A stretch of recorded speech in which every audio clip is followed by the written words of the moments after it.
Welcome to the Learning Pines YouTube. We hope this video helps. In this video, I will explain how to play rain on piano. To begin, place your hand lightly on the upper keys, perhaps using 3 to 5 adjacent notes. Gently press them with a very light, staccato touch, almost like a whisper. This creates the sound of individual raindrops. Focus on the higher register of the piano for a delicate, shimmering effect, making sure each note is distinct yet soft. Practice this simple motion to establish the fundamental sound. Next, let's explore dynamics and articulation to make your rain more realistic. Vary the pressure on the keys. A lighter touch suggests a drizzle, while slightly more pressure can imply a heavier shower. Try alternating between your left and right hands, playing short, overlapping phrases. This creates a continuous, flowing sound.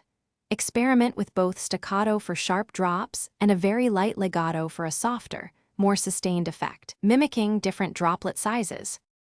To add depth and texture, the sustain pedal is your friend, but use it sparingly. A light, quick press can blend the notes, creating a resonant, atmospheric wash without muddiness.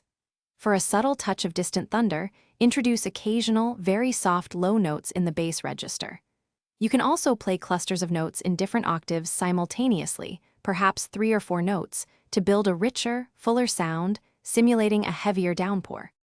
Finally, for truly authentic rain, listen carefully to actual rain sounds. Notice the subtle shifts in intensity and rhythm. Practice varying your tempo and rhythm on the piano to simulate different weather patterns, from a gentle sprinkle to a sudden downpour. Don't be afraid to improvise freely, letting the sound evolve naturally as you play. The goal is to create an immersive auditory experience, making your piano truly sing the song of the rain. Thanks for watching. Consider subscribing if we helped you.